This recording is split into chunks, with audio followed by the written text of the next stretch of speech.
Matters. I'm Keith Linder. We're talking about health care in Florida. About 3.5 million people in our state do not have it. It's definitely among the top 5 in the uninsured. And of course, a lot of people would point to the Obama administration and say the rollout of the Affordable Care Act, or Obamacare, is an absolute disaster. We've got a lot of Democrats that are even saying, what the heck happened here? Not to raise that point about that, I want to focus on Florida. Where are we going with helping the uninsured in Florida? Well, first, just to address that briefly, Sure. Everybody was disappointed in the rollout. Yeah. Obviously, the president came out yesterday to say that anybody who was dropped is going to be able to keep the plans, and insurers in Florida and our insurance commissioner has already committed that that's going to happen. Mm-hmm. So that part has been fixed for now, okay, as we roll into it. But in Florida, we are third in uninsured. Yeah.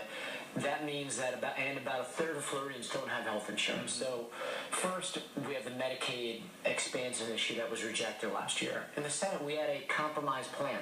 We didn't choose to expand Medicaid. We chose to use what is now the Arkansas plan that was approved, where we draw down $52 billion, would it be, over the next 10 years, and use that to subsidize folks going into private health care. And these are folks that are between 137% and 100% of the poverty line. And the reason for that number is those underneath get Medicaid already, and those above are qualified for the exchanges. That was rejected by the House, and it was wholly political. You had the Speaker, Will Weatherford, and other House members just dig in, whether it be because they believe that's a wonderful legacy to deny over a third of Floridians health care, or whether it's because politically they're afraid of their primaries, or a number of other reasons. Mm-hmm. Who can tell? But the problem is, this is going to come back again this year, and it's anybody's guess whether this is going to pass or not, because they're dug in. Mm-hmm. And I think the Senate is only going to stick their necks out. I mean, this was passed with only one no vote. A lot of Republicans supported this, all but one. But and the governor changed his mind and said we should take the $52 billion. Although he did a press conference that didn't do anything to support it afterwards. Yeah. While in Ohio, Governor Kasich, another Tea Party guy who got in 2010, pushed and got his legislature to push it through. So I think that's going to be a big issue.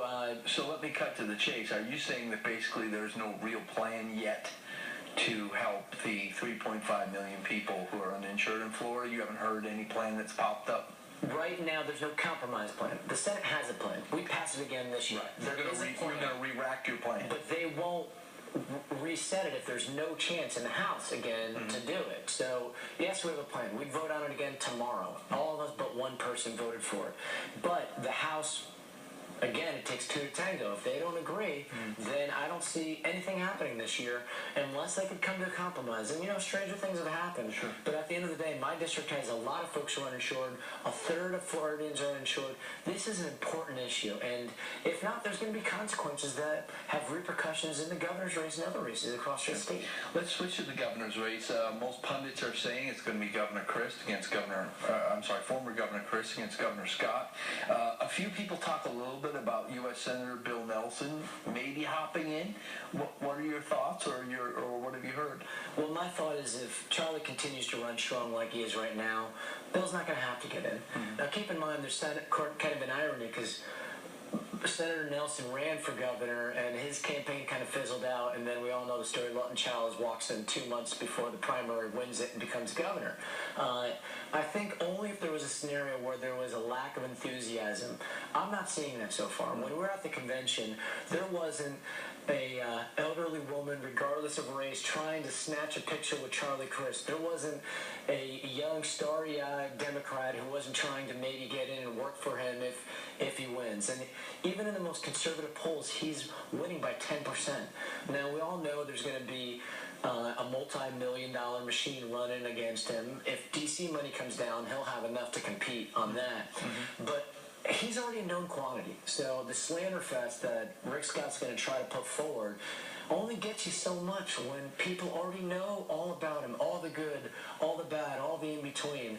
And they want a guy who understands them, who is compassionate, and not a guy who rules from the boardroom and is afraid to take press calls. Interesting scenario here. The governor has not appointed a replacement lieutenant governor, and Charlie Crist has not picked his lieutenant governor candidate. So as of right now, we don't know who the lieutenant governor candidates will be on both sides. Right. Well, in the case of the governor, he's supposed to appoint a new one. Now, I'm the first one to agree the lieutenant governor isn't the most necessary position in government. Right. But the reason he hasn't appointed one, he's running scared out of his mind. Because if he had a pick and he was going to be bold about it, just pick already. But he's been so cautious. We've seen that with the education commissioner, too. After his fourth one got terminated or left office in disgrace, he hasn't reported until just recently, and he picked the person who was already there. DCF, also a secretary that he still hasn't reappointed yet, because I'm sure he is hanging and gripping to his poster wondering what the heck he's going to do right now, because he's trailing a guy. He's going to try to raise a bunch of money, but his fundraising has not gone as good as planned, so that leaves one last option. He's got to dig into his bank account again. And so on the Chris side, there's some exciting names floating by. Our very own Chief Val Demings is one of them, and certainly that would be a huge boon for Charlie's chances in Central Florida. He's already popular in Tampa Bay. South Florida is a Democratic area. You start picking the right people for LG, and you start locking up these big metro areas, there's not much left for Scott to take over then. And to play the devil's advocate from the Republican perspective, they're going to say, we love Charlie Crist because he was a conservative Republican and then an independent and now a Democrat. The guy is the biggest flip-flopper in the history of Florida. That's what they're going to say. And he's going to say back that the Republican Party has been hijacked by the Tea Party. It's not the moderate Republican Party that he had, that he grew up with, much like when you're dealing with folks like Senator Fasano and Senator Dockery from our area, who also feel like the Republican Party has gone extremely conservative and doesn't reflect their values anymore. And that's not an unusual story nationally and on our state level. And so it's not that Governor Chris left the Republican Party. The Republican Party left him. Interesting. We got to end it with that one. Senator Soto, thanks for your time today. Thanks for having me. Appreciate it. When we come back, we'll tell you what the American Lung Association is doing this weekend to help folks who have lung disease issues. We'll be right back.